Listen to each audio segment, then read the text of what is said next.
Okay, good evening everyone. Enough in your modules, come to page number 10.3. I want pin drop silence now. First, we need to finish the remaining part of bank audit. Hardly there are 2-3 areas जहां पे कोई detailed discussion pending है. Otherwise, there are very basic concepts that we need to finish and purify. 10.3 RBI. Obviously, they can ask you a question on important functions of RBI. I want pin drop silence. Whatever I tell you, start marking. 10.3. Mark point number 3 as a specific question.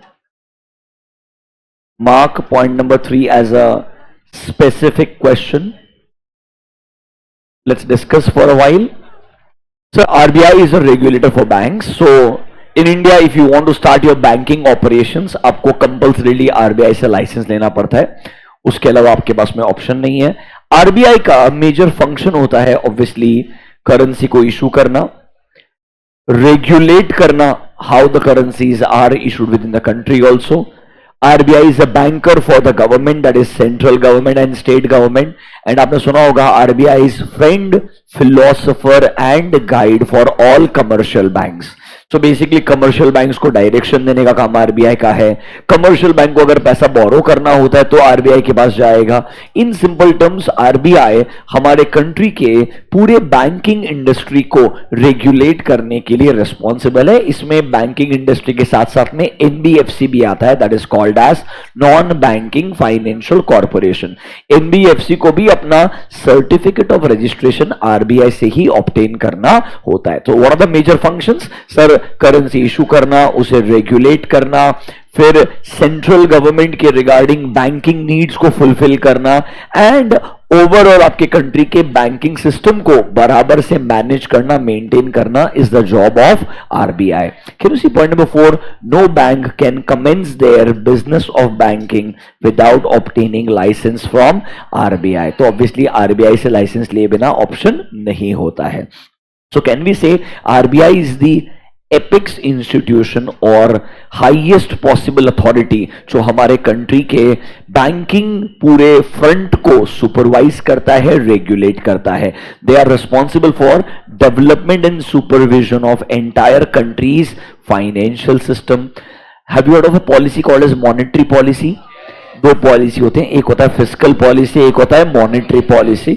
Monetary policy is basically आपके country के अंदर interest rates क्या होंगे, अगर inflation होता है तो interest rates को बढ़ाना है, कम करना है.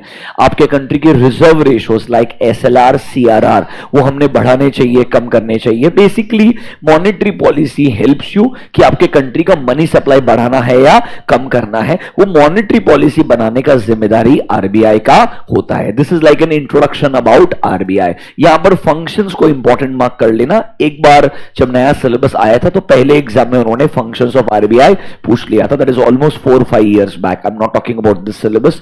जब ओल्ड सिलेबस पहली बार आया था तब बैंक ऑडिट पहली बार इंक्लूड किया था, तो पहला क्वेश्चन अटेम्प्ट के अंदर फंक्शंस ऑफ आरबीआई आया था. उसके बाद कभी रिपीट नहीं हुआ है. एक बार आप सिंपली रीड करके इग्नोर कर सकते हैं. Is this clear to you? Next page पे आइए. Can you see banking operations conducted only at branches? अब ये कॉन्सेप्ट ही गलत है, बिकॉज आज की तारीख में banking operations are conducted more at internet banking level और mobile banking level then actually at the branches. वो बोलता है बैंक के मेजर ऑपरेशन, आपको नया बैंक अकाउंट ओपन करना है, डेबिट कार्ड इशू करना है, क्रेडिट कार्ड इशू करना है, फॉरेक्स कार्ड चाहिए, डीडी बनवाना है, ये सारे काम के लिए आपको बैंक जाना पड़ेगा. एक्चुअली में ऐसा कॉन्सेप्ट नहीं है. आज की तारीख में मेजॉरिटी सर्विसेज आपको ऑनलाइन मिलती है. तो ये इंट्रोडक्शन में देगा दैट ब्रांच के अंदर बैंक के मेजर ऑपरेशंस कंडक्ट होते हैं, तो ब्रांच पे बढ़िया कंट्रोल होने चाहिए. एंड ऑब्वियसली एक सबसे बड़ा चैलेंज है, बैंक के लिए बहुत सारे लॉज एंड रेगुलेशन एप्लीकेबल. अगर आप लिस्ट देखेंगे regulatory framework, there is a banking regulation act, SBI act, companies act, there are an number of different types of laws and regulations. ये बस लॉजिकल अंडरस्टैंडिंग के लिए बता रहा है कि बैंक को जब अपना ऑपरेशन डिफाइन करना होता है, इन सारे कंप्लायंसेस को ख्याल में रखना पड़ेगा. Keeping in mind all these compliances, banking operation should be design. अब वो आपसे क्वेश्चन पूछ सकता है पॉइंट नंबर 5 के ऊपर, मार्क कीजिएगा एज अ स्पेसिफिक क्वेश्चन. वो बोलेगा कि मान लो आप एक बैंकिंग कंपनी में as a chief executive officer appoint किए जा रहे हैं, या एक लेट्स से चेयरपर्सन की पोजीशन आपको दिया जा रहा है। बैंकिंग बिजनेस में कुछ अलग होता है when compared with a normal business. What are those special features in a banking company business in India? Obviously सबसे पहला चीज volume of transaction. Normal company में उतना वॉल्यूम कभी हो ही नहीं सकता है जितना वॉल्यूम ऑफ ट्रांजैक्शन कहां होता है, बैंक में होता है। तो पिक्युलैरिटीज इन्वॉल्व, मतलब स्पेशल फीचर्स क्या इन्वॉल्व है एक बैंक के बिजनेस में? बैंक के बिजनेस में वॉल्यूम बहुत ज्यादा होगा एंड ट्रांजैक्शंस क्या हो सकते हैं, कॉम्प्लेक्स हो सकते हैं। कॉम्प्लेक्स मतलब अब बैंक इतने सारे सर्विसेज देता है आपको, तो हो सकता है सर्टेन ट्रांजैक्शंस में गेट इंटरमिंगल्ड। मतलब अब ये नॉर्मली डिपॉजिट करना और लोन लेना ऐसा ही ट्रांजैक्शन नहीं होता है। जैसे हमने आपको एक एग्जांपल दिया था, अब लोन के अगेंस्ट भी सेविंग्स अकाउंट से कनेक्ट करके ओडी फैसिलिटी ले सकते हैं against your home loan. You remember we talked about it. तो आपका इंटरेस्ट कैसे चार्ज किया जाएगा? सेविंग्स अकाउंट का जो बैलेंस है, लोन का जो बैलेंस है, लोन माइनस सेविंग्स अकाउंट का बैलेंस, जो नेट बैलेंस बचेगा उस पर क्या चार्ज किया जाएगा? इंटरेस्ट। ऐसे अलग अलग बैंकिंग प्रोडक्ट्स बनाए जा सकते हैं जो थोड़े कॉम्प्लेक्स हो सकते हैं। नंबर टू, ऑब्वियसली उनका प्रेजेंस पूरे दुनिया भर में हो सकता है। Like for example, banks will have their presence across the country. They also have their presence outside India. For example, आपने दो अकाउंट्स के बारे में सुना होगा, वोस्त्रो नोस्त्रो अकाउंट्स, VOSTRO FM के अंदर अगर गलती से आया होगा। सीए फाइनल में AFM आता है, एडवांस्ड फाइनेंशियल मैनेजमेंट। वहां पर आपको फॉरेक्स पढ़ाएंगे, फॉरेन एक्सचेंज। तो जनरली वहां पे वोस्त्रो नोस्त्रो अकाउंट का जिक्र होता है। Basically Indian bank maintaining balance और account with a American bank. Let's say bank of America है, उसके साथ में HDFC बैंक का रिलेशनशिप होगा, तो Indian bank bank of America के साथ में अकाउंट मेंटेन करेगा जहां पे वो यूएसडी मेंटेन करेगा, बिकॉज वो इंडिया में यूएसडी का इनफ्लो आउटफ्लो का ट्रांजैक्शन सपोर्ट करता है। सिमिलरली बैंक ऑफ अमेरिका में have a account with HDFC bank, because bank of America के थ्रू बहुत सारे लोग पैसा इंडिया के अंदर भेजते होंगे। तो normally these local banks maintain accounts with a foreign bank. These accounts are normally called as vostro nostro accounts. तो ये अलग अलग तरीके के सिनेरियोज एक बैंकिंग बिजनेस में एग्जिस्ट करते हैं। हमें पता होना चाहिए उनका ज्योग्राफिकल प्रेजेंस बहुत ज्यादा होता है। Obviously large range of products and services. वहीं पे लिखो for example CASA, credit card, CASA comma CC that is credit card comma OD facility, CASA, CC, OD, comma, securities. Securities is your demat account. So they provide you so many services. They provide you current account, they provide you savings account, they provide you overdraft facility, they provide you a credit card. You know, businesses can also get a corporate credit card. मतलब इतने wide range of products and services में deal करता है, इसीलिए risk involved banking business में ज्यादा होता है. And can I say bank सबसे ज्यादा टेक्नोलॉजी का इस्तेमाल करता है? Yes, because बैंक के पास ऑप्शन ही नहीं है. They deal with such huge volume of transaction and so many people that they need to have a great technological environment in place. इसीलिए we have to use core banking solution. That's basically a dedicated ERP created only for banks. It is called as CBS. CBS को बोलते हैं core banking solution. And obviously banking transaction में कोई भी अगर problem अगर आया या बैंक के वर्किंग में कोई चैलेंज आया तो स्ट्रिक्टली एक रेगुलेटर है, regulator is RBI. So strict vigilance by regulator, मतलब आरबीआई कीप्स एन आई कि कोई भी बैंक में कुछ गलत नहीं होना चाहिए. I will give you one example. Few years back, HDFC Bank was criticized for not good IT services. That means their internet banking and mobile banking used to crash very very frequently. मतलब ऐसा हर 2-4 दिन में उनका mobile banking internet banking crash होना शुरू हो गया. कोई फ्रॉड नहीं हुआ, but technology wise they were not upgrading themselves and this led to a situation where RBI took one action. RBI ने उनको बैन कर दिया from issuing new credit card जब तक आपका टेक्नोलॉजी इंप्रूव नहीं होता है. RBI banned HDFC bank from issuing new credit cards. HDFC Bank at that time was at its peak. That means one of the best private banks of the country. RBI took an action, said you cannot issue credit card from tomorrow. And when they said new credit card, so there is a concept of add-on card. Do you know add-on card? अगर मेरे पास already credit card है, let's say on the name of my parent, I want to take a add on card जो इससे connected रहेगा, payment आपको ही करना पड़ेगा बट सेम क्रेडिट कार्ड के लिए एक एडिशनल कार्ड मिल जाएगा. वो एड ऑन कार्ड तक इशू करना बंद कर दिया. आरबीआई ने स्ट्रिक्टली एचडीएफसी को नोटिफिकेशन देकर के बैन कर दिया फ्रॉम इशूइंग क्रेडिट कार्ड. वो दिन था जिस दिन से आईसीआईसीआई बैंक ने पिकअप करना शुरू किया. क्योंकि सेकंड प्राइवेट बैंक जो बेटर ऑप्शन था वो आईसीआईसीआई बैंक था। तो ऑलमोस्ट मेजर कस्टमर बेस जो एचडीएफसी बैंक का था for credit card started shifting towards Kotak and ICICI. और एक बार कस्टमर आपको एक सर्विस के लिए मिल गया, उसको आगे कैसे खींचने गए वो आपको समझता है। And that is from where ICICI bank picked up against HDFC bank, और तब से एचडीएफसी बैंक का बुरा टाइम चल रहा है। उसके बाद में अब उनका बैन हटा दिया, अब वो नए क्रेडिट कार्ड इशू भी कर सकते हैं। बट इस टाइम पीरियड के अंदर आपका जो स्ट्रॉन्ग कॉम्पिटिटर वो कैचअप कर लेता है। वो क्या कर लेता है? तो ये बहुत कॉमन है। सिमिलरली कोटक के अगेंस्ट में एक एक्शन लिया था, एक्सिस के अगेंस्ट में एक्शन लिया। तो RBI keeps on taking such actions. Bottom line, these are the important features if you are part of a banking business. Notebook में जाइए, let's make a list of important questions. सिर्फ questions का लिस्ट बनाएंगे, majority चीजें बहुत simple है। अब रीड करेंगे, आपको बस रीड करने की जरूरत है, कुछ ज्यादा दिमाग लगाने का जरूरत नहीं है, पर पता होना चाहिए क्या क्वेश्चंस पढ़ना है। We are making a list of specific questions which you need to read from the remaining part. Audit वाला पार्ट डिटेल में आपको पढ़ाया है, लिखवा के दिया है। अब हम जो डिस्कस कर रहे हैं वो जनरल स्पेसिफिक क्वेश्चंस है, वो आपसे एग्जाम में पूछ सकते हैं, but they are not related to audit. They are pretty generic in nature, but ICAI will try to ask you a specific part in the general content. Write down question number 1, functions of RBI. Write down question number 1, functions of RBI. SQ1, functions of RBI. SQ2, peculiarities or special features, peculiarities or special features involved in a banking business, special features involved in a banking business.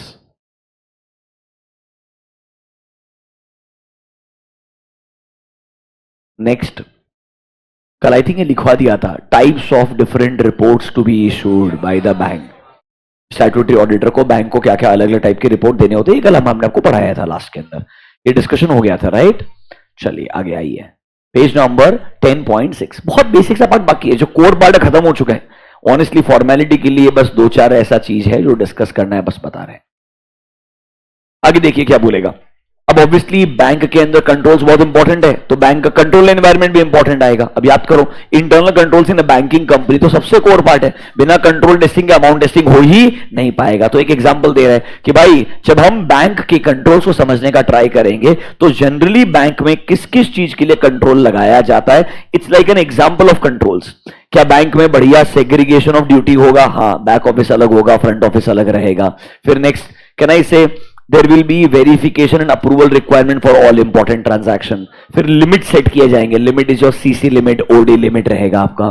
फिर sir कोई भी exceptions रहेंगे कि suddenly for example out of order account वगैरह होने वाला है, या let's say consistently the amount outstanding is more than the sanction limit और ड्रॉइंग पावर, कहना इसे उसके लिए रिपोर्टिंग होना चाहिए। और ये एक्सेप्शंस का रिपोर्टिंग के बाद में अप्रूवल भी होना चाहिए, कुछ भी एक्सेप्शनल ट्रांजैक्शन अगर बैंकिंग सिस्टम में हो रहा है। फिर सर हम जब लोन देते हैं उसके अगेंस्ट सिक्योरिटी लेते हैं, वो सिक्योरिटी कुछ कुछ हमारे पास टैंजिबल गुड्स हो सकते हैं, लाइक गोल्ड लोन वगैरह हो सकता है। तो कहना इसे हमने उन एसेट्स का फिजिकली वेरिफिकेशन भी करना चाहिए, so there can be a physical security involved in case of advances. Because अब लोन जब देते हैं अलग अलग टाइप्स ऑफ सिक्योरिटीज कंसिडर करते हैं। It can be title deeds of immovable property, it can be your physical goods involve. तो इसमें कुछ भी चीज हो सकता है, आपको बस बढ़िया कंट्रोल लगा के रखने। बेसिक से एग्जांपल दे रहा है कि जनरली आपके पास बैंक में बढ़िया कंट्रोल्स होने चाहिए। किसी भी एंटिटी के अंदर जब आप कंट्रोल चेक करने के लिए जाते हैं, यू आस्क सम क्वेश्चंस। क्या क्वेश्चंस पूछेंगे कंट्रोल के लिए? Who is the person in charge? What exactly is the evidence generated? When is this control actually followed? Frequency क्या है इस कंट्रोल का? Exactly कहाँ ये कंट्रोल का कंप्लायंस किया जाता है? Is this part of the system or is it done manually? Control लगाया ही क्यों है? कोई ना कोई रिस्क इन्वॉल्व रहेगा। कंट्रोल कैसे एग्जीक्यूट करते हैं, उसके हाउ का क्वेश्चन का आंसर रहेगा। जनरल टेबल है एकदम स्ट्रेट, मतलब उन्होंने बैंकिंग पॉइंट ऑफ व्यू के बजाय जनरली आपने कंट्रोल के रिगार्डिंग ये क्वेश्चंस पूछने चाहिए, तो ये क्वेश्चंस का उन्होंने लिस्ट दे दिया। मेरे हिसाब से आप एक बार पढ़ के इग्नोर कर सकते हो, दिमाग लगाने का जरूरत नहीं है। अच्छा पार्ट जो है जहां पे क्वेश्चन 2-3 बार आया भी है, that is the next part. Can you see word engagement team discussion? Notebook में जाइए, write down next question. Matters included, matters included in the engagement team discussions. Matters included in the engagement team discussions. आपको पता चलेगा अब ये bank audit related नहीं है, ये जनरल ऑडिट रिलेटेड एक टॉपिक है। देखो ये क्या बोलता है, you remember at the initial phase I told you that before we start the engagement there is normally a kick-off meeting.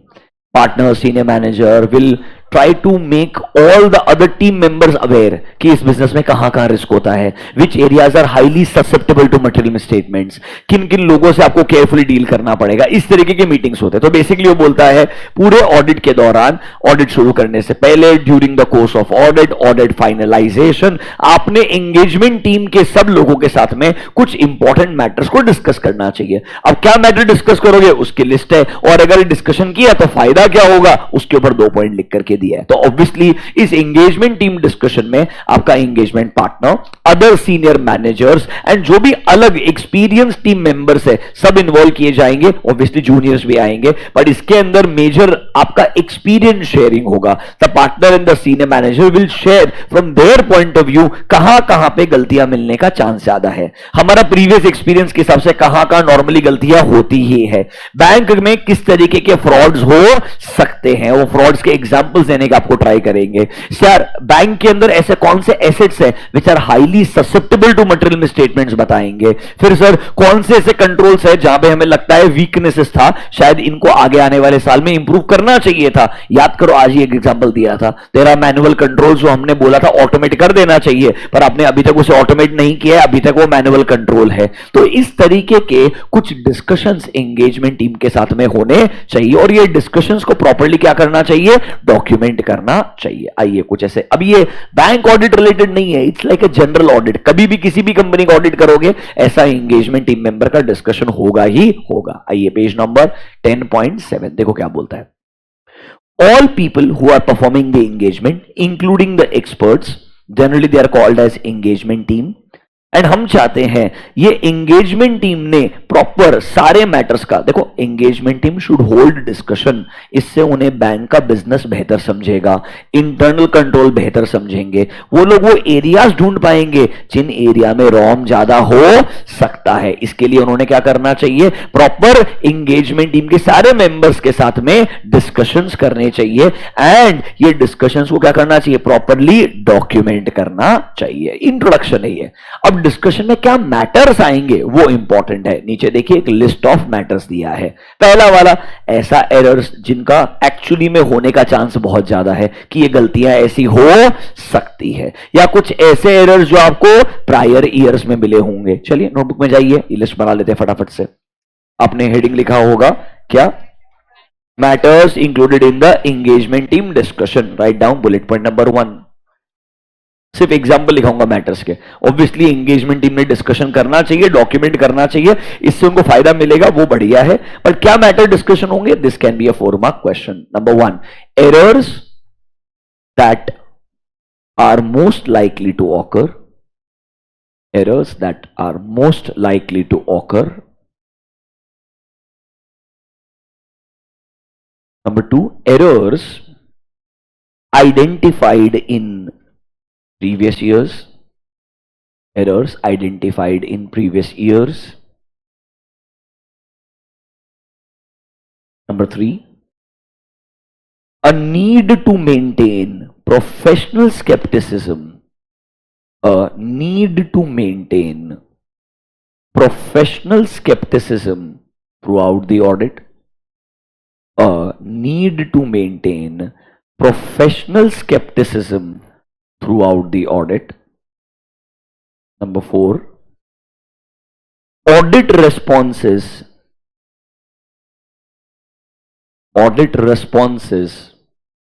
to different types of risks, audit responses to different types of risk, that is pervasive risk, that is pervasive risk or assertion specific risk, pervasive risk or assertion specific risk. And the last one, different methods or techniques different methods or techniques that can be used to execute banking frauds. Different methods or techniques that can be used to execute banking frauds. बहुत साल पहले US के एक bank में fraud हुआ था, जिसके ऊपर मूवी बना था और बाद में इंडिया के अंदर सेम मूवी को कॉपी पेस्ट किया था. मिक्की वायरस करके मूवी आया था इंडिया में. That was a copy of office space, if I am not wrong. That was the Hollywood movie.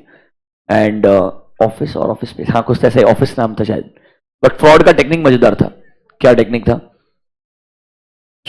एक एल्गोरिथम बनाया जिसके अंदर बैंक के जितने भी अकाउंट होल्डर्स हैं उनके अकाउंट में जो पैसा बचा है, अब वहां पे ऑब्वियसली यूएसडी में बैलेंस रहेगा.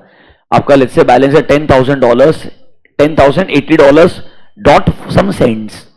वो जो लास्ट का आपका डिजिट रहेगा वो पैसा वहां से निकलेगा और एक इंडिविजुअल के अकाउंट के अंदर ट्रांसफर हो जाएगा. तो basically there are thousands and thousands of account holders.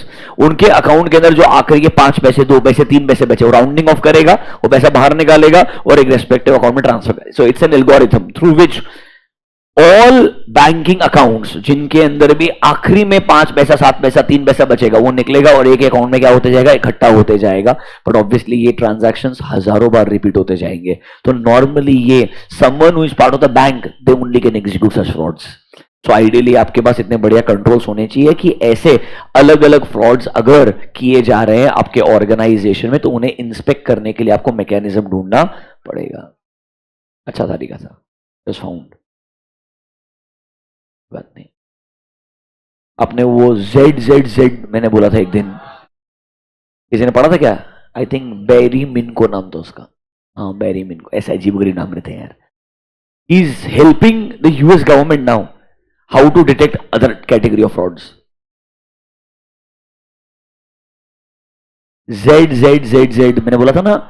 He became probably one of the youngest listed company का owner. He became a millionaire and was one of the youngest guy to become a listed entity का owner. Carpet cleaning services.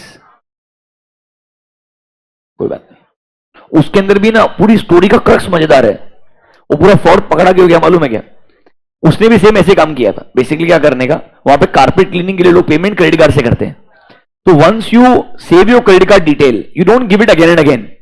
तो उसने क्या किया, service provide करना बंद कर दिया. लोगों को चार्ज करते गया पैसा. So you kept on charging the money, but you stopped providing the better service. तो अब आप चार्ज जो करते हो वो $1, $2, $3, छोटा सा अमाउंट हुआ करता था. बराबर है कि नहीं है?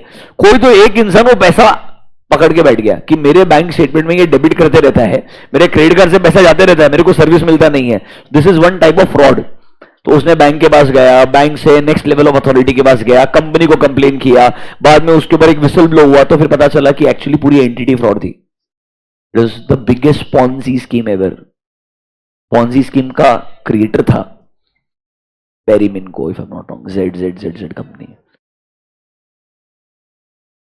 हमें ऐसे मैटर डिस्कस करने हैं ताकि हमारे टीम मेंबर्स को पता रहे उन्हें क्या चीज का ख्याल रखना है. नीचे लिखिए नोट. नीचे लिखिए note. Appropriate engagement team discussions. Note. Appropriate engagement team discussions will help in the following ways. Appropriate engagement team discussions will help in the following ways. मतलब ये advantages है. Appropriate engagement team discussions will help in the following ways. Bullet point number 1. Engagement partner will help in the following ways. Bullet point number 1. Engagement partner will be able to delegate. Engagement partner will be able to delegate work to experienced team members. Delegate work to experienced team members where ROM is high. Delegate work to experienced team members where ROM is high.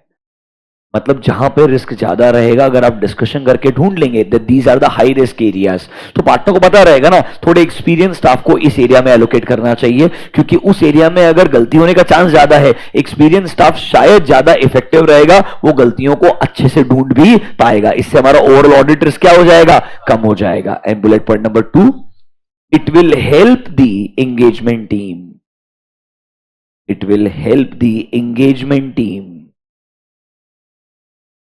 to consider, it will help the engagement team to consider appropriate responses, help the engagement team to consider appropriate responses for different types of risks, appropriate responses for different types of risk।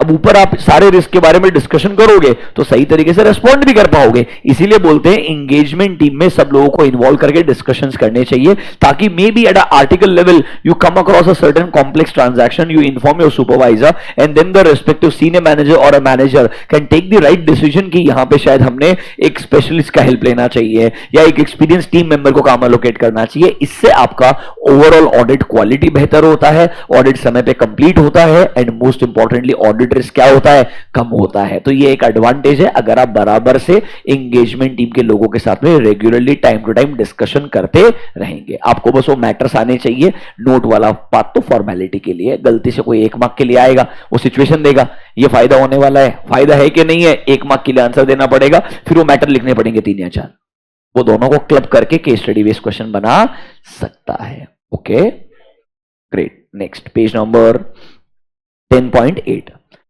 अगला हेडिंग देखो, income recognition policy. I think कल का पूरा discussion यही था, it should be on accrual basis, पर अगर एनपीए हो जाएगा तो कैश बेसिस, बराबर है कि नहीं है।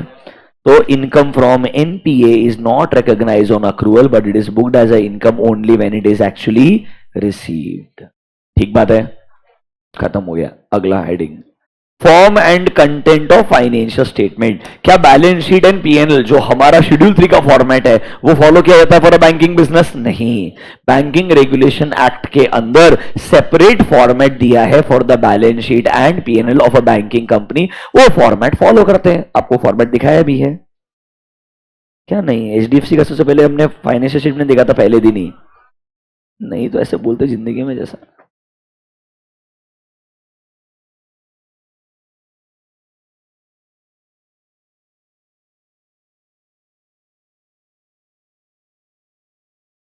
Assets and capital liabilities, obviously core part क्या रहेंगे? Deposits, advances. अब अगर आप जाएंगे पीएनएल साइड के अंदर, कैन यू सी, इनकम में सबसे मेजर चीज रहेगा इंटरेस्ट इनकम, एक्सपेंस में इंटरेस्ट एक्सपेंस, और बचा हुआ सारा इनकम कहां चला जाएगा? अदर इनकम के अंदर। और आप नोटिस करेंगे हमने यही 2 पार्ट पढ़ा इनकम में, एक्सपेंस में 3 ही पार्ट पढ़ा, interest expense, opex and provision contingencies. याद आया क्या? खत्म हो गया। अब ये फॉर्मेट दिया हुआ है as per banking regulation act. क्या तुम्हारा फॉर्मेट तुम्हारे सिलेबस में है? नहीं, बस तुम्हें एक चीज पता होनी चाहिए। क्या पता होनी चाहिए? आइए एक लाइन को मार्क कीजिए। The format and content of financial statement of a banking company is given as per Banking Regulation Act. So sir, वहां पर भी एक थर्ड शेड्यूल है, वहां पर भी क्या है? एक थर्ड शेड्यूल है जिसमें 2 फॉर्म है, form A and form B. Form A is your balance sheet, form B is your PNL. अच्छा एक बात बताओ, क्या बैंकिंग कंपनी के लिए भी अकाउंटिंग स्टैंडर्ड अप्लाई होते हैं? अच्छा, लॉ पढ़ते वक्त सुना होगा, all sections of companies act are applicable for a banking company, insurance company, unless the specific sections और laws are given in the respective law act. ऐसा बताया होगा, सब एज इट इज अप्लाई होगा अनलेस कोई स्पेसिफिक चीज उनके respective act में मेंशन की जाती है। फॉर एग्जांपल शेड्यूल 3 फॉलो नहीं करते, उनका अपना फॉर्मेट है, बट उनका अकाउंटिंग करने के लिए एएस फॉलो होता है क्या? हाँ, इंड एएस फॉलो नहीं होता, एएस होता है, क्योंकि अभी तक इंड एएस का इंप्लीमेंटेशन बैंकिंग बिजनेस के लिए नहीं हुआ है। इंटरव्यू क्वेश्चन, ये कौन सा मतलब यूजलेस फेलो?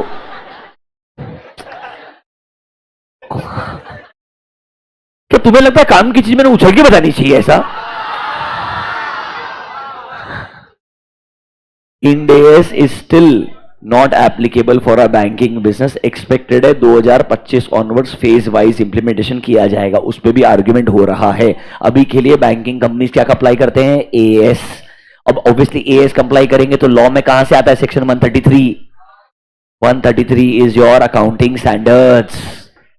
सुना है क्या कभी ऐसा जिंदगी में? वेरी गुड, खत्म हो गया।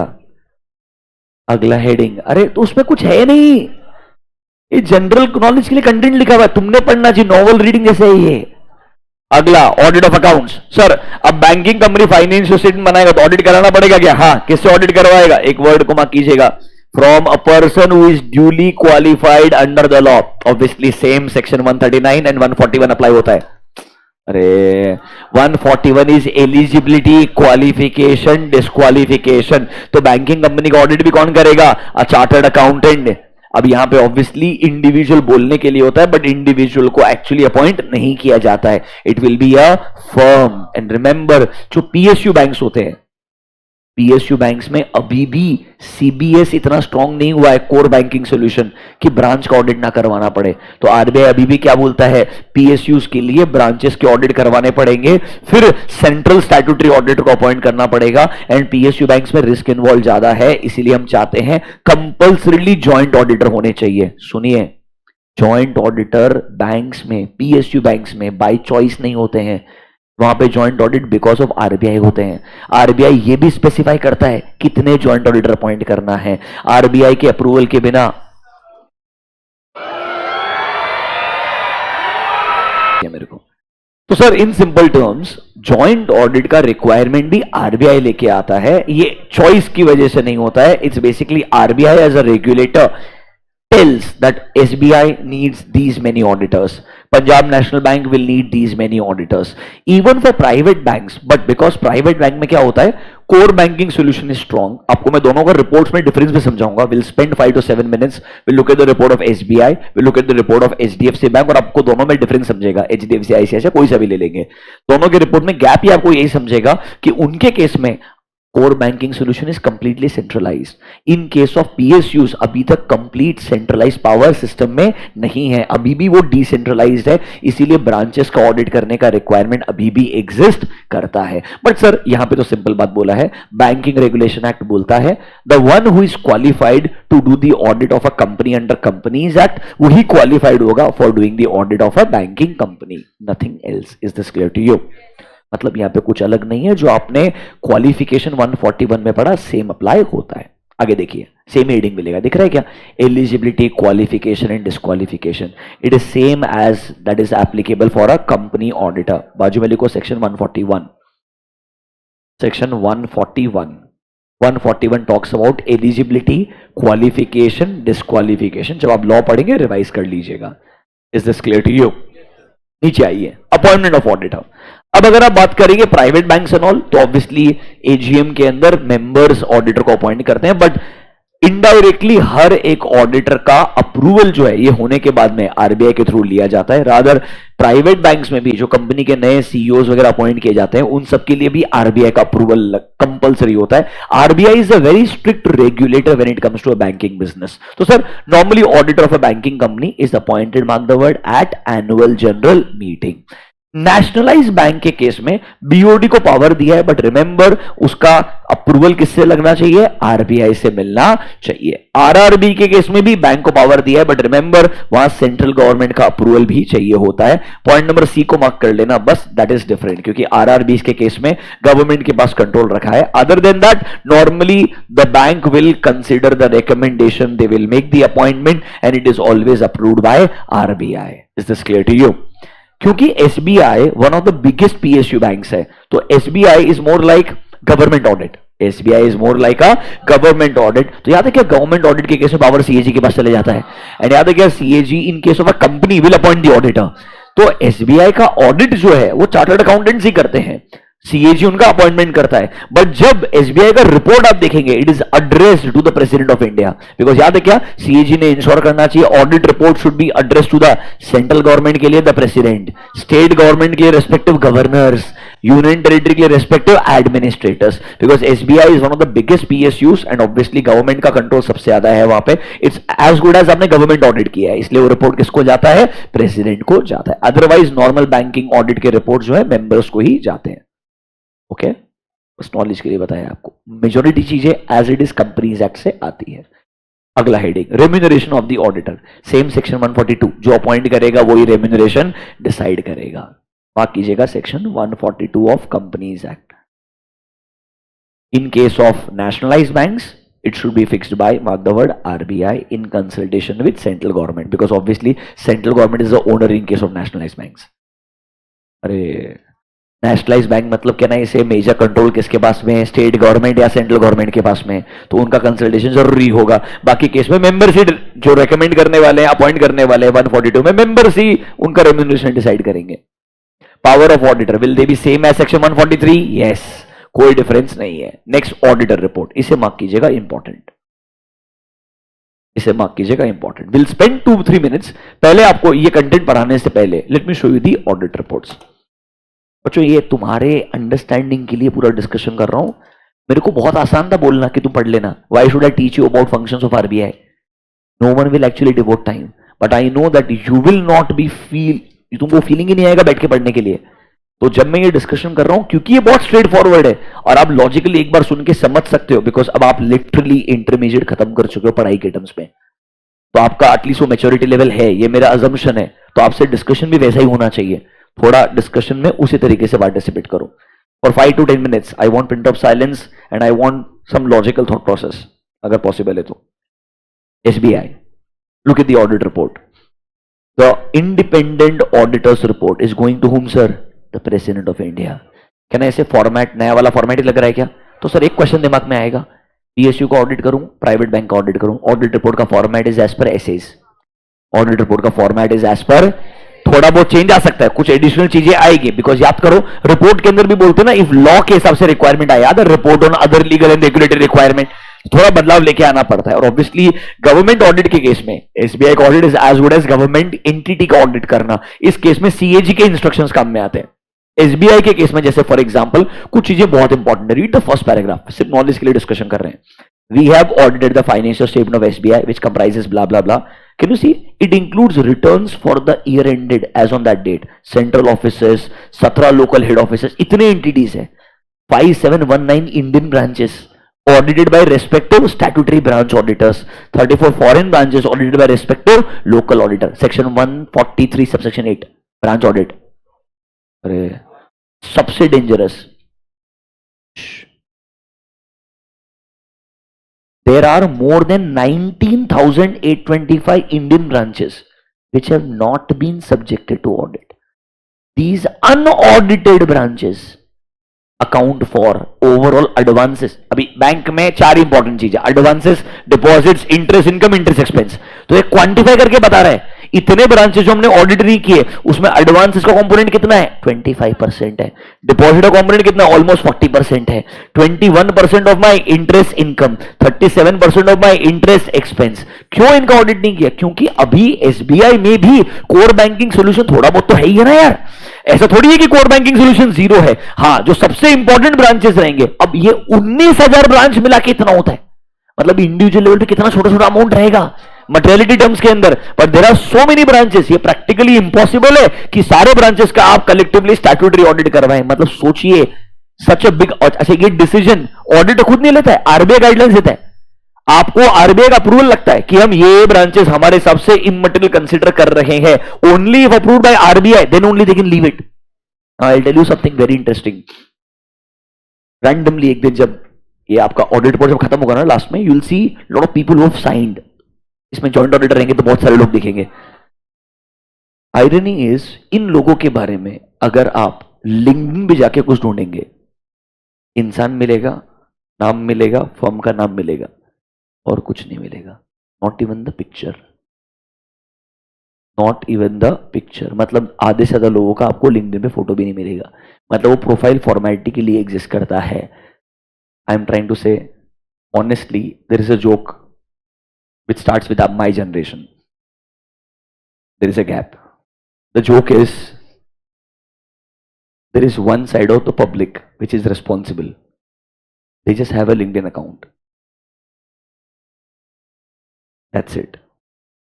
Then there is another side of the public who also has an account and who writes a lot.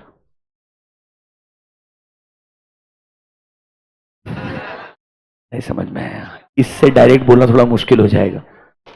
जो रिस्पॉन्सिबल है, जो काम करता है और जो एक्चुअली में शायद लिखना चाहिए वो नहीं लिखता है। You will rarely see a McKinsey partner writing a LinkedIn post. There will be 100 people writing post about McKinsey partner. I don't know, you still don't understand or understand. So I'm still trying to say, it's nice to be there on social media. If you really want networking, it doesn't happen there. I'm not being very negative. Please don't take it that way. You should have an account. Even I have an account. Having an account is one thing. Second aspect, according to me, if you want real networks and if you really want such people to be around you जो आपको यहाँ से आगे growth में help कर सकते हैं, उसके लिए आपको one on one relationship build करना पड़ता है। आपको लोगों से जाके मिलना पड़ेगा, वैल्यू एडिशन वाला बात करना पड़ेगा। कॉन्वर्सेशन में आपको कुछ ऐसा वैल्यू एडिशन करना चाहिए कि सामने वाले को आप में इंटरेस्ट आए और आपको लगे कि हाँ इस इंसान को फ्यूचर में कहीं रेकमेंड करके काम दे सकते हैं। I hope you understand what I am trying to say. My point is only this. मैं बहुत क्यूरियस हुआ कि जस्ट इमेजिन वो एसबीआई पे साइन कर रहे हैं, अब मेरे को इसका प्रोफाइल देखने का है। एक दिन रैंडमली बैठा था and just I just picked up 2-3 names because I thought I knew these names and I expected they will never exist on LinkedIn. They existed, that's there, that's fine, nothing wrong about it, but it's common. I'm just trying to say people who are into serious business, you need to actually reach out to them. You will never find them directly on other platforms. I hope you understand this. You take it in a positive sense. Yes, you should be there. You should read some good content, which is also there. But don't try to make your brain only stick to that. Because if you disconnect with the real world, because when the real help will be needed, remember the real world will help you more. I hope you understand this. Any which ways, आपको ये quantification देना पड़ता है। अब आपने ये देखा, इधर ही इमीडिएटली रुकना, आपके मॉड्यूल में जाओ फटाफट से। Go to your module. Go to your module. Can you see about format of audit report? Read the first line. The auditor, चाहे वो सेंट्रल ऑडिटर है, ब्रांच ऑडिटर है, उसको ऐसे इसका फॉर्मेट कंप्लाई करना पड़ेगा। Obviously audit report should be as per standards on auditing. ये हमने आपको पढ़ा है, बराबर है कि नहीं है? पॉइंट नंबर 2 को मार्क कीजिएगा, is important for MCQ. Point number 2 is very important for MCQ. Auditor should ensure that not only information relating to number of unaudited branches is given. Number of unaudited branches देना पड़ेगा। Exam में ये 4 mark के लिए question भी बना लेगा वो, उसमें तुमको सिर्फ ये लिखना पड़ेगा। अनऑडिटेड ब्रांचेस के अलावा हमें क्वांटिफाई करना पड़ता है कितने एडवांसेस, कितने डिपॉजिट्स, कितना परसेंटेज ऑफ इंटरेस्ट इनकम, कितना percentage of interest expense was from unaudited branches. क्या ये ऑडिट रिपोर्ट में डिस्क्लोज करना चाहिए? क्या ये ऑडिट रिपोर्ट में डिस्क्लोज करना चाहिए? अब एक डिस्प्यूट बताता हूं आपको मैं, ये किधर डिस्क्लोज करना चाहिए ऑडिट रिपोर्ट में? There are 2 answers. अगर आप देखेंगे इमीडिएटली देखेंगे, एसबीआई में कहां डिस्क्लोज किया है? ओपिनियन हेडिंग में डिस्क्लोज किया है, क्योंकि सीएजी ने बोला ऐसा करना है। नॉर्मल कंपनीज के केस में यह है communication between auditor and the user. As per SA it will go to 706 other matter paragraph. याद कीजिएगा, ब्रांच का ऑडिट किसी और ने किया, हम लिखते कि नहीं लिखते हैं? तो जो अनऑडिटेड है वो भी लिखना पड़ेगा ना, 706। आई होप आपको समझ में आया होगा पक्का। तो हमें क्या करना? तुम्हें कुछ नहीं करना, मैं बस नॉलेज के लिए बता रहा हूं। Answer is 706 only, unless CAG से यहां लिखने का है। सीएजी जो बोलेगा उससे आर्ग्यूमेंट नहीं हो सकता है। अरे पक्का समझ में आया क्या बच्चों? मतलब क्वेश्चन नंबर 1, क्या हमें ऑडिट रिपोर्ट में बताना पड़ेगा अनऑडिटेड ब्रांचेस कितने हैं? यस, ये बताना पड़ेगा advances, deposits, interest income, interest expense, इनका कितना परसेंटेज अनऑडिटेड ब्रांचेस से बिलोंग करता था, ये क्वांटिफाई करके देना पड़ेगा। ऑडिट रिपोर्ट में आएगा, नॉर्मली आता है अदर मैटर पैराग्राफ में। कहां पर आता है? Other matter. In case of PSU classic example is SBI. CAG बोलता है इधर ही रिपोर्ट करना पड़ेगा, तो इधर देना पड़ेगा। समझा क्या? This is clear to you? चलिए let's go back to this part. मेरे हिसाब से पॉइंट नंबर 1 समझाया, 2 समझाया। Read point number 4 and 5, third time pass है। नंबर 4 पढ़ के देखो, सेक्शन 143 आ रहा है क्या? याद है क्या? 143 subsection 3 duty to report on principal assertions. क्या 143 बैंकिंग कंपनी की भी अप्लाई होता है क्या? यस, एज इट इज आएगा। अरे 143 एज इट इज आएगा क्या? हाँ। याद है क्या? Report on other legal and regulatory requirements.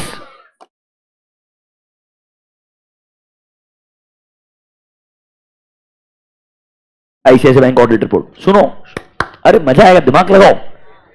अगली बार कब बैठ करके दोनों रिपोर्ट निकालोगे, कब सोचोगे? You will never do that, and if you do this also it's okay. अभी सुन लो 1 मिनट के लिए, 5 मिनट फायदा होगा। आईसीआईसीआई बैंक ऑडिट रिपोर्ट दिख रहा है क्या? प्राइवेट बैंक के ऊपर आ गया हूं अभी मैं। क्या फॉर्मेट वैसा लग रहा है क्या हमारे एसएस वाला जो फॉर्मेट है? यस, देखना कैम वगैरह आ गया, की ऑडिट मैटर। सबसे लास्ट में आपको मिलेगा report on other legal and regulatory requirement. Report on other legal and regulatory requirement दिख रहा है क्या? इसमें देखो सबसे पहले point number 17, as required by section 143 subsection 3, याद है? Duty to report on principal assertions, as it is आगे क्या पूरे के पूरे? अरे याद क्या, थोड़ा बहुत याद है क्या पक्का से? कैन आई से 143 का एप्लीकेबिलिटी एज इट इज है even for a banking business, private के लिए भी एंड पीएसयू के लिए भी। इतना बात समझ में आया क्या? पक्का? वापस से आओ, read this point, point number 4। It may be noted the auditor of a banking company is also required to state in his report matters covered under section 143। उधर करेक्ट करो, 143 ब्रैकेट्स में लिखो सबसेक्शन 3, क्योंकि 143 में बहुत सबसेक्शंस हैं और audit report में सबसेक्शन 3 आता है। ये मेरी गलती नहीं, मॉड्यूल में 143 है, but the right answer should be 143 subsection 3, duty to report on principal assertion. Point number 5 is very tough. कारो, is it applicable for a banking company? No, क्योंकि उनके लिए क्या एप्लीकेबल है? एलएफएआर। कब देना होता है? Before 30 June every year. Simple चीज है, समझा क्या? Is the format of report clear to you? अब आता है एकमात्र चीज, आइए। मजा आ रहा होगा यार लॉजिकली, मतलब यू आर एबल टू मतलब अंडरस्टैंड एवरीथिंग, और तो क्या ही लोग हैं यार। सुनिए, आप एक चीज नोटिस कीजिएगा,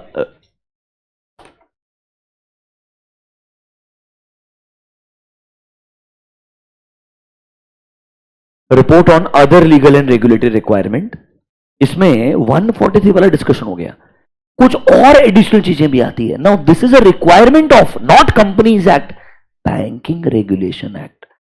बैंकिंग रेगुलेशन एक्ट चाहता है इसके अलावा कुछ एडिशनल चीजें आनी चाहिए। क्या आनी चाहिए जरा देखो, हम चाहते हैं, and it's a similar content ना, पहला वाला लाइन तो सेम ही लगेगा। देखो, we are saying that we have obtained all information and explanation which to the best of our knowledge were necessary for the purpose of our audit। Don't you think ये और ये same ही है? अरे ये और ये सेम ही दिख रहे हैं क्या? इस point number both A R similar. Yes, repetition हुआ है लॉ के अंदर, आई अग्री, बट उन्होंने बोला है लिखना पड़ेगा, और लॉ ने बोल दिया तो उसके बाद तो कोई सा भी फर्म है, कोई सा ही पार्टनर फॉलो करना पड़ता है। एसबीआई में भी मिलेगा, एचडीएफसी बैंक में भी मिलेगा, आईसीआईसीआई बैंक में भी मिलेगा, सेम बात रिपीट होगी, क्योंकि दोनों लॉ के अंदर कुछ ओवरलैपिंग हो गया। थोड़ा क्या हो गया? ओवरलैपिंग। नंबर 2, क्या हमारे हिसाब से ऐसे कोई ट्रांजैक्शन है क्या which has come to our notice which are beyond the powers? तो हम बोल रहे हैं ऑल ट्रांजैक्शंस जो हमको मिले हैं they are within the powers of the bank. अगर कुछ ऐसे ट्रांजैक्शन मिले होते जो हमको लगता है बैंक के पावर्स के बियॉन्ड जाके उन्होंने कर दिया है, तो हमें क्या रिपोर्ट करना पड़ता क्या? हाँ, अब एक काम करना, इधर ही रुकना, इस पार्ट को छोड़ो और go to your module 2। In this read this part, auditors report. ये नेशनलाइज बैंक के साथ साथ में प्राइवेट बैंक में भी आता है, ये बोलना चाहता हूं। तुम्हारे सिलेबस में बोला क्या है? This will come only in case of nationalise bank. अरे यस और no? Read point number B, whether or not transactions of the bank have to come to our notice that are within the powers of the bank। इस point number B clear to you? Can I say यही तो चीज reporting किया उसने HDFC bank के, ICICI bank के report के अंदर? यस और no? Read point number C, अगर आपके ब्रांचेस या ऑफिसेज हैं जहां पे रिकॉर्ड्स मेंटेन होते हैं तो उनके रिटर्न हमारे पास आने चाहिए ना, तो हम बोलेंगे वेदर और not returns received from your branch offices, क्या हमारे हिसाब से वो एडिक्वेट थे या नहीं थे। अब सुनिए, ये चीज एसबीआई में आएगी बट आईसीआईसीआई और एचडीएफसी में नहीं आएगी, क्योंकि आईसीआईसीआई एचडीएफसी में ब्रांच ऑडिटर की अलग से जरूरत ही नहीं होती है, उनके सेपरेट रिकॉर्ड्स मेंटेन ही नहीं होते हैं। कहां मेंटेन होते हैं? सीबीएस में। दोनों सेंटेंस दिखाऊंगा, ढंग से ऑब्जर्व करना और दिमाग लगाना, पक्का? चलिए लेट्स गो टू एसबीआई। सबसे पहले SBI, we go to the heading report on other legal and regulatory requirement.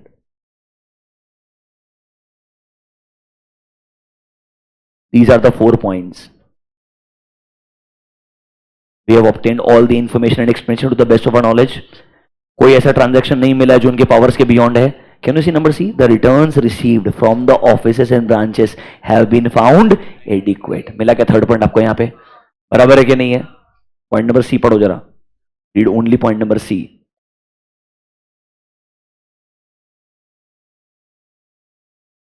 Okay, now I go to ICICI bank. Point number A और बी छोड़ दो, सिर्फ फोकस करना पॉइंट नंबर सी के ऊपर. Since the key operation of the banks are with the key applications integrated to our core banking system, audit is carried out centrally and all necessary records and data for the purpose of audit are available at the head office only. But हाँ, formality के लिए हमने 156 branches को जाकर के visit किया है, वहां पे रिकॉर्ड मेंटेन्ड है. कहना इस उनके रिटर्न्स के बारे में कोई जिक्र नहीं है, करने का जरूरत नहीं है क्योंकि यहाँ पे ऑटोमेशन है, इसीलिए वो बोल रहा है हमें सब कुछ वहीं पर अवेलेबल है. Did you understand this? पक्का डिफरेंस समझ में आया है कि आपको? पीएसयू बैंक का ऑडिट अभी भी वैसे ही होता है जैसा वो बोल रहा है, पर प्राइवेट बैंक का ऑडिट करने का तरीका बदल गया है. आई होप थोड़ा समझ में आया हो. चलो जाने दीजिए, बहुत ज्यादा हो गया, स्ट्रेच करके फायदा नहीं है. 4 पॉइंट है ऑडिट रिपोर्ट में, 4 चीज आनी चाहिए. पहला चीज, हमारे हिसाब से financial statements are giving a true and fair view और नॉट. इसके लिए जो जो इंफॉर्मेशन चाहिए, क्या हमने वो इंफॉर्मेशन ऑब्टेन किया क्या? नंबर 1, हमारे हिसाब से financial statement are giving a true and fair view और नॉट. इसके लिए जो जो सफिशिएंट इंफॉर्मेशन एक्सप्लेनेशन मिलना चाहिए था वो हमने ऑब्टेन करना चाहिए और रिपोर्ट में लिखना चाहिए. हाँ, हमने ये सारा इंफॉर्मेशन एंड एक्सप्लेनेशन ऑब्टेन किया है. नंबर 2, क्या कोई ऐसा ट्रांजैक्शन हमें मिला है क्या जो बैंक ने किया होगा बियॉन्ड देयर पावर्स? अगर किया है तो हमें रिपोर्ट करना पड़ेगा. नंबर सी में बोलना पड़ेगा अगर आपके ब्रांच ऑफिसेस में सेपरेट रिकॉर्ड्स मेंटेन होते हैं तो उनके रिटर्न्स आपके पास आए हैं और क्या वो रिटर्न्स एडिक्वेट है या नहीं है. एंड नंबर डी, बहुत सारे केसेस में नहीं आता है, क्या और कोई ऐसा मैटर है, एनी अदर मैटर, जो आपको लगता है गवर्नमेंट को बताना चाहिए? क्योंकि ये कौन सा बैंक के बारे में बात कर रहा है? Nationalised bank. अब प्राइवेट बैंक में पॉइंट नंबर डी का रेलेवेंस ही नहीं है, क्योंकि वहां पे सेंट्रल बैंक को क्यों बताएगा? जो मैटर बताना होगा किसके पास जाएगा? आरबीआई के पास जाएगा. याद आया क्या? आप एक काम कीजिएगा, नोटबुक में जाइए, एक एसक्यू लिखिए. in case of nationalized bank, in case of nationalized bank, auditor is required. In case of nationalized bank, auditor is required to make a report to central government, required to make a report to central government in which he should disclose, in which he should disclose or state the following, in which he should disclose or state the following matters, in which he should disclose or state the following matters. ये same 4 matter है, आपको ध्यान रखना. आपके syllabus में private bank के हिसाब से लिखा ही नहीं है, आपके सिलेबस में किसके हिसाब से लिखा है? Nationalised bank. इसीलिए पॉइंट नंबर डी आया है, वरना पॉइंट नंबर डी आता ही नहीं. डी में बोल रहा है कोई भी और मैटर जो आपको सेंट्रल गवर्नमेंट को बताने की जरूरत है. मेरे हिसाब से ये वाला क्वेश्चन काफी टाइम से नहीं आया. It was asked only once. I believe specific 4 point है, अच्छा कंटेंडर बनता है. नोटबुक में जाइए, प्रैक्टिस में लिखिए, रेफर पेज नंबर 10.9. 10.9 लिखा क्या? Very good. I think we have come to the last part now. Reporting to RBI. आइए page number 10.11. Can you see a heading? Reporting to RBI. वहां पर ऊपर लिखिए SA 240 and 250. SA 240 and 250. Problem यह है दोनों आपके सिलेबस में नहीं है. 240 250 दोनों ही इंटर में नहीं है, हटा दिए. दोनों के दोनों कहां पे है?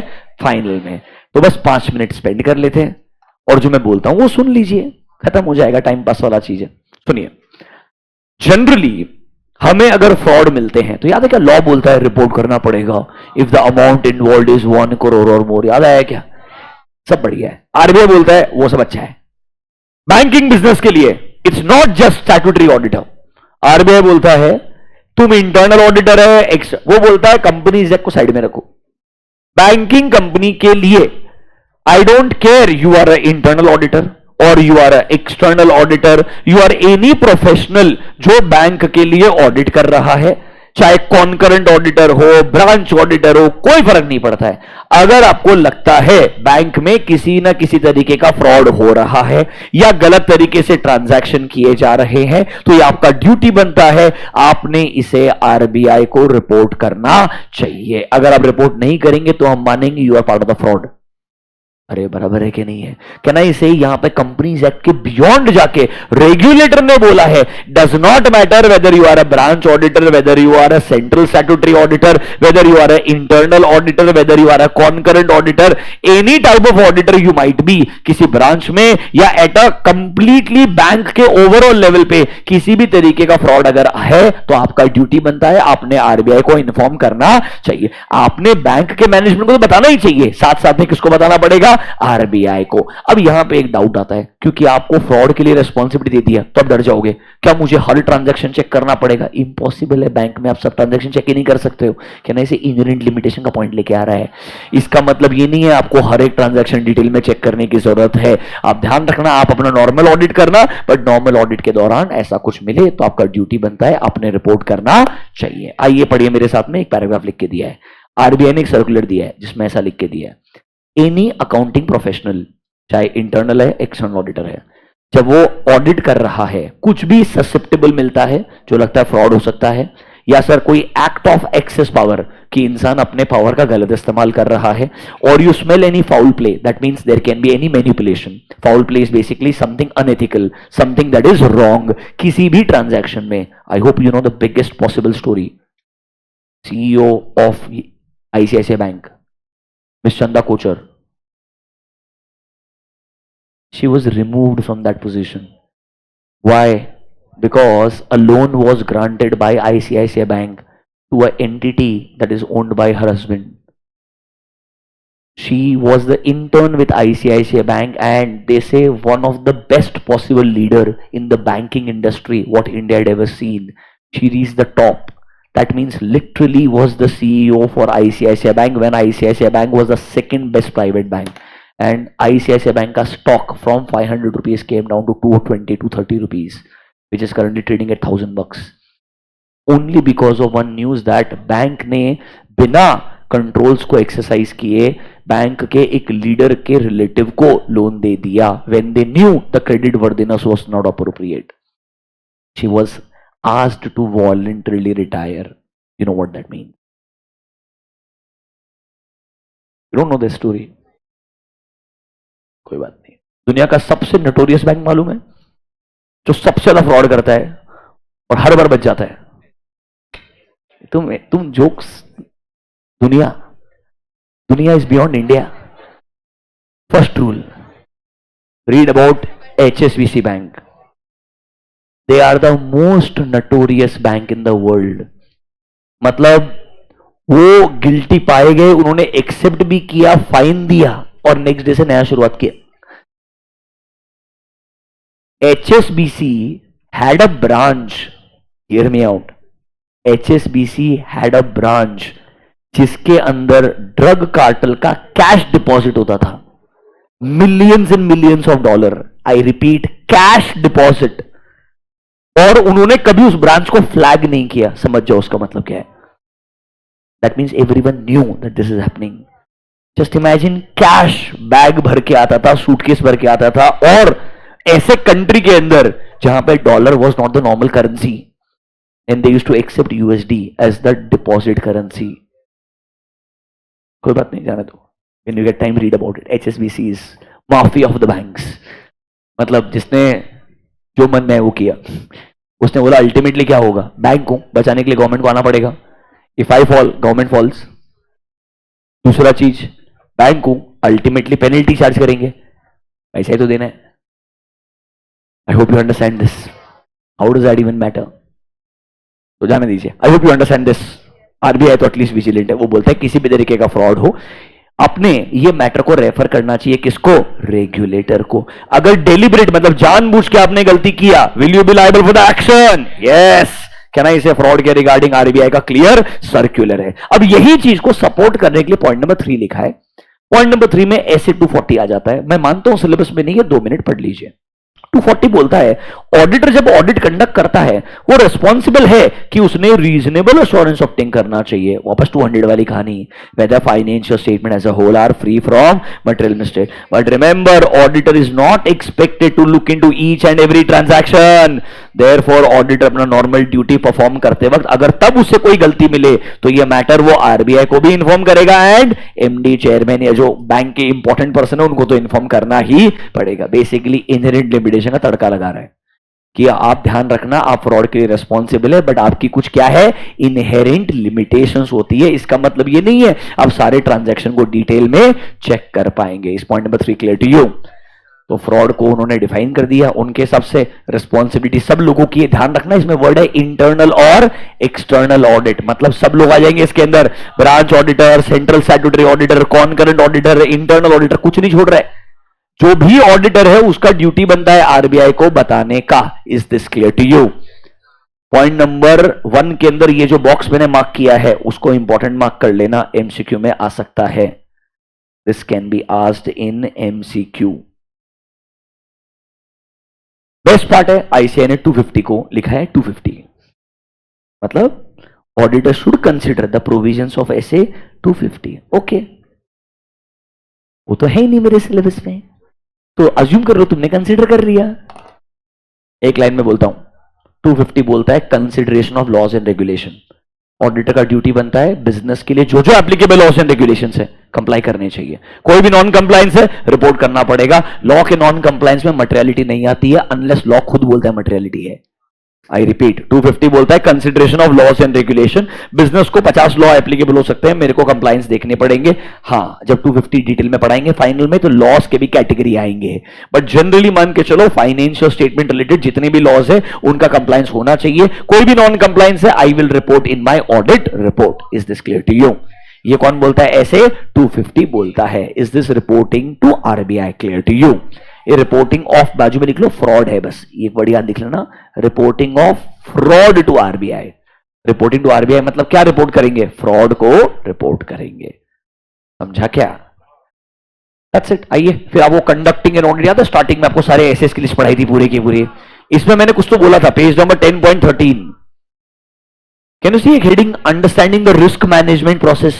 उधर देखो कुछ तो तुमने लिखा होगा, रीड आफ्टर चैप्टर 3। चैप्टर 3 हो गया है और मैंने उधर लिखा होगा it is same as components of internal control. आज भी सुबह रिवाइज कराया था, याद कीजिएगा। सबसे पहले कंट्रोल एनवायरनमेंट, उसमें याद है मैनेजमेंट एंड टीसीडब्ल्यूजी का इन्वॉल्वमेंट इंपॉर्टेंट होता है। This is control environment. दूसरा है रिस्क असेसमेंट प्रोसेस, रिस्क को आइडेंटिफाई करो, मेजर करो एंड मॉनिटर करो, मतलब रिस्क को रिड्यूस करने का ट्राई करो।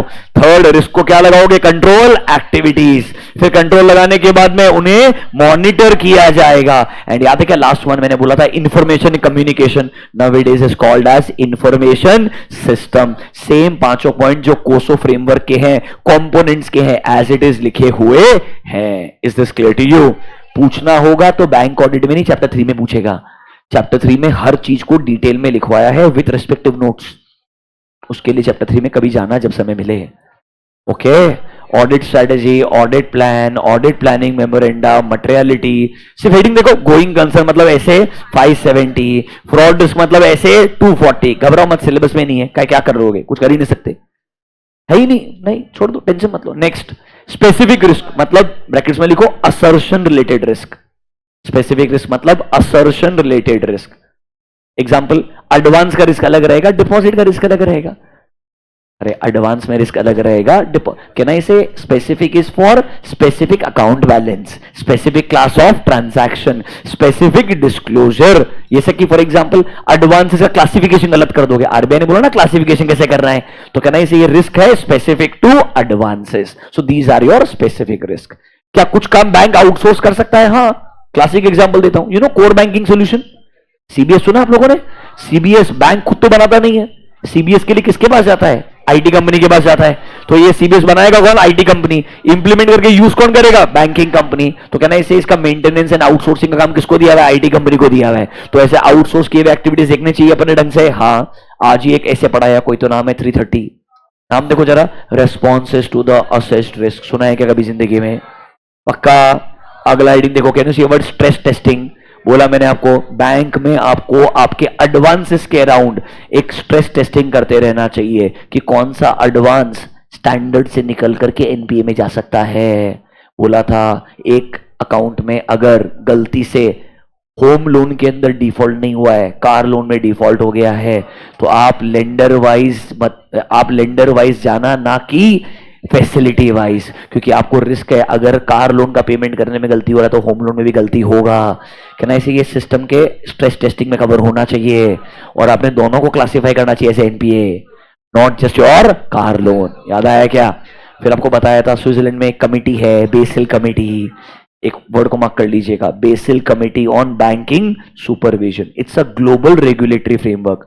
दुनिया भर के बैंक्स को हम रेजिलिएंट बनाना चाहते हैं ताकि जब भी 2008 जैसा वापस रिपीट हो, हमारे बैंक्स वापस से तैयार हो जाए। You know what I mean, right? If there is ever a fall in the banks, the bank should be able to resilient, मतलब fight back. They should be able to come out stronger because जब economy में कोई problem आएगी तो generally सबसे पहले bank डूबते हैं। ये कमेटी एग्जिस्ट करती है, कुछ नहीं, बस कमेटी है, इतना बोला है। और जो कमेटी बोलता है, हमारा आरबीआई बोलता है तुमने फॉलो करना चाहिए, तो हमने एज ए बैंक फॉलो करना चाहिए। Come to page number 10.16, last part, SQ. अरे लास्ट है, लिटरली लास्ट है, एसक्यू मार्क। अरे अगला हेडिंग देखो, इसके एडवांसेस पढ़ा दिया ऑलरेडी, उसके आगे पूरा ऑडिट हो चुका है ऑलरेडी। अरे audit of advances, audit of income, audit of expense, सब कुछ हुआ है, आगे सब हो चुका है, सब अच्छा होगा। बहुत अच्छे, बहुत अच्छे, जल्दी आ जाओ, जल्दी आ जाओ। Sir, there is a list of reports as a statutory auditor. आपको अपना रिपोर्ट बनाने से पहले, अपना ऑडिट कंप्लीट होने से पहले एक लिस्ट ऑफ अलग अलग रिपोर्ट्स है, ये सब गो थ्रू करना चाहिए। गुड स्पेसिफिक क्वेश्चन, नोटबुक में जाइए, last SQ from bank audit, list of reports. List, मैं क्या करूं, आईसीआई चाहता है एक 4 मार्क के लिए तो इतना मेहनत कर, I can't do anything. List of reports that should be reviewed by, list of reports that should be reviewed by statutory auditor before finalizing his audit procedures. List of reports that should be reviewed by statutory auditor before finalizing his audit procedures.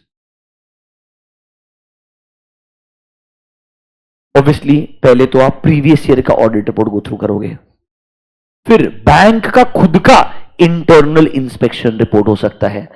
RBI बड़े बड़े banks के case में sample basis पे कभी कभी लोगों को भेज के इंस्पेक्शन करवाता है, उसका रिपोर्ट इशू होता है, उसका रिपोर्ट आपने गो थ्रू करना चाहिए।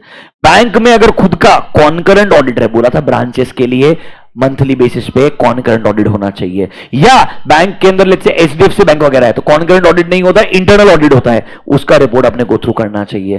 फिर सर, जो बैंक के पास सिक्योरिटीज है, वो जो टेंजिबल है, इंटेंजिबल है, वो सारी सिक्योरिटीज का वेरिफिकेशन करवाता है, इसके रिगार्डिंग रिपोर्ट बैंक के पास रहेगा, वो रिपोर्ट गो थ्रू करना चाहिए। बेसिकली ये सारे रिपोर्ट्स मुझे इनडायरेक्टली बताएंगे कि शायद बैंक में कुछ कुछ एरियाज में प्रॉब्लम्स हो सकते हैं, क्योंकि सुनो, इन सब रिपोर्ट में अगर कोई नेगेटिव कमेंट हुआ, अगर इन सब रिपोर्ट में क्या हुआ, कोई negative comment, don't you think वो ऑडिटर को बोलेगा ROM is high, that is a indication that the ROM is high.